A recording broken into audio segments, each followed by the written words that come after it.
ranting video. All right, so the next shift that we're going to talk about is our natural conditions. Natural conditions, right? So this has to do with, climate. It also has to do just with seasons, right? So if you're running a ski resort and, it's an unseasonably warm winter, are you going to be able to offer as many runs, as many days open for the people? No, right? So sometimes natural conditions have a real impact on the willingness and ability for producers to produce and sell their good, right? So this one we could talk about, ski resorts. And we would say, there's a warm winter with little snow. I'll probably make it like heavy-handed like that. I won't make you, I guess we all live in the snow, so we know warm means less snow. But, I grew up in Florida, right? So some people will probably be like, I don't know what that means. What do you mean by warm winter? So I'll be heavy-handed and be like, warm winter with little snow at a ski resort. Hint, hint, wink, wink. For you to be like, oh, right. That means they're going to have a hard time supplying what they, initially thought they were going to be supplying at the beginning of the winter, or maybe just as a general winter, right?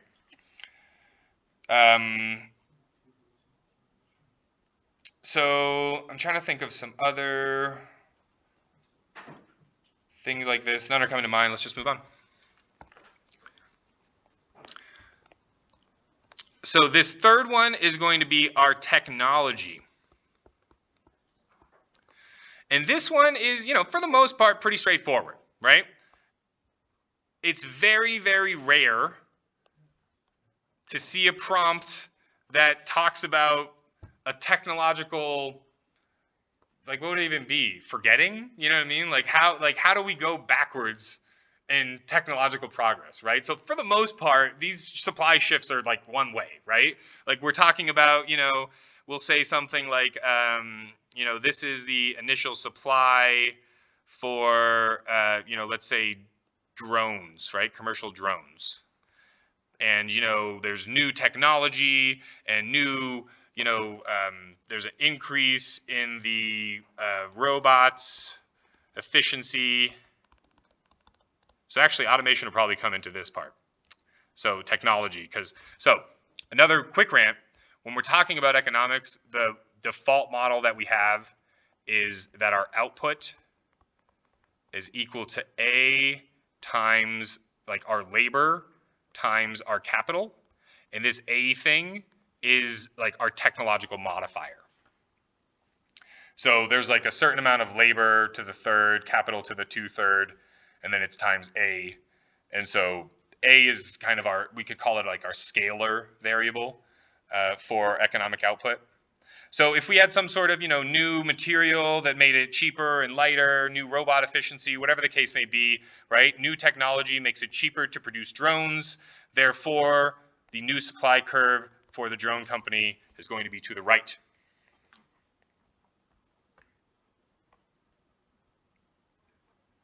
What's the situation that it wouldn't go to the right? The Dark Ages? The post-World War II. But post-World War II was more of a capital. So it's like capital and technology start to become intertwined, right? You know what I mean? Your technology, your technological scalar relies on your capital, right? So, the technological ability of your businesses and stuff like that, right? It's like they could be super technologically advanced, but if the cell phone towers are bombed, like if they don't have any internet, it's going to be really hard to, perform commerce, right? So, or something like the dissolution of the Soviet Union. Yes, very good. Would have went to the left instead of going to the right. The dissolution of the Soviet Union. So we'll think about it, because what happened with the Soviet Union was that they insulated themselves, right? So, like you couldn't even have foreign media and stuff like that. Like no foreign technology, no foreign media. And so there's an argument to be made on the flip side that when the Soviet Union fell, the technology was allowed to finally come in. And so the businesses that existed were able to be like, oh crap, other businesses are doing this, and they figured it out. Like, we're trying to iterate in this little bubble, right? And there's all these other people around the world doing this, and oh, some of them are doing it better than us, right? So they end up learning from those other technological bleeds or whatever you want to call them. Yeah, that's a good question. That's a very good question. Okay, the last one that we have today, and then we get to our Kahoot, is going to be our government policies, right? So we usually refer to these lovingly as taxes and subsidies.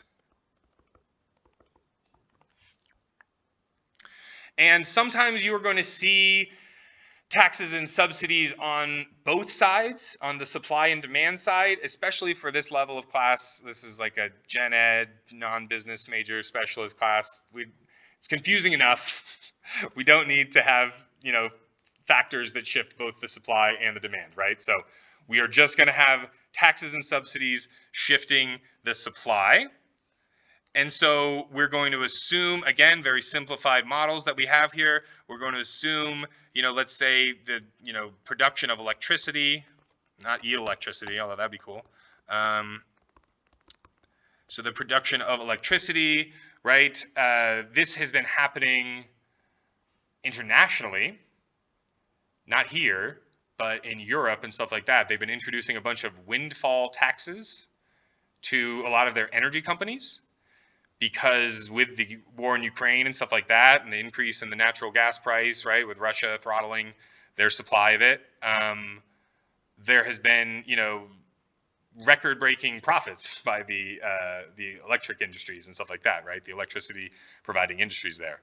And so as a way to both rein those profits in, because these are like quasi-public entities, and also to fund the subsidy programs that they're using, right? Because they're making it cheaper for some of their poorer and older people to heat their houses in the winter so they don't freeze.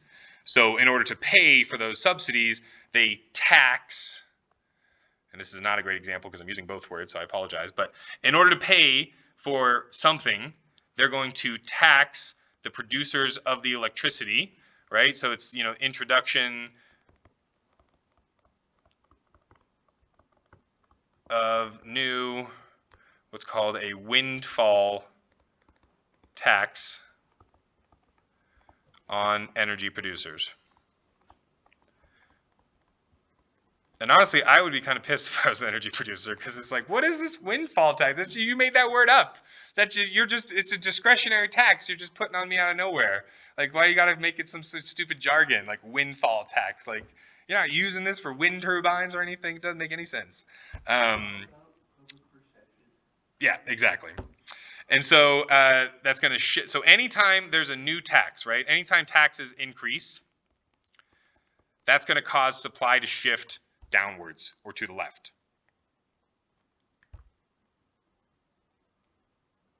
Is that what they do with they pay farmers and stuff for dryland farming, right? To keep the supply chain at a certain point so they don't kill the price of the Yep. goods. Yep. And also so they don't over-rotate their land, because at the end of the day, like, there's myopic incentives to, kind of just use the land as hard and as well as you can. And so part of the government subsidy, like it's to keep the land arable and in a good shape, because, and it's also to ensure that like a bunch of these people don't flood the market with the product and lower the price. Yeah. What do you mean? Price of corn's already dirt low. Well, so part of that has to do with our ethanol production.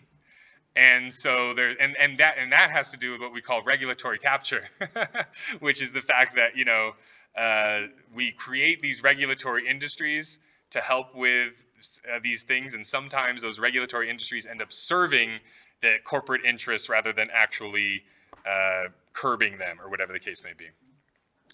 All right, last one, and then we'll get to our Kahoot. So this is our price, this is our quantity, this is our supply. For this one, we could do something like wind turbines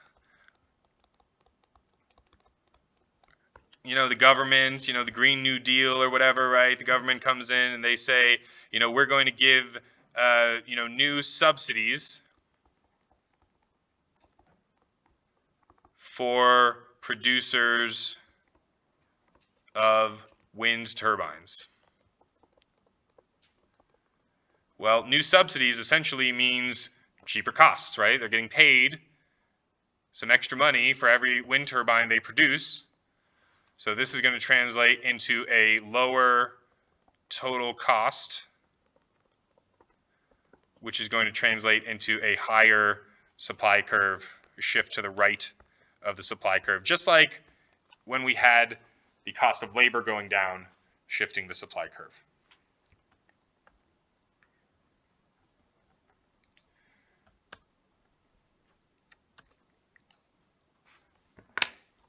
Okay, we didn't get through all of chapter 3, but that was a lot. So I think that's totally good enough. So we can do our Kahoots. Actually, we talked about equilibrium last time, right? Yeah. Perfect. So I do want to talk about shifts before we do stuff. So we put them together, and then we say something happens. Increase in the number of buyers. Increase in number of buyers is going to result in an increase in demand. We shift our demand to the right. We label our initial equilibrium.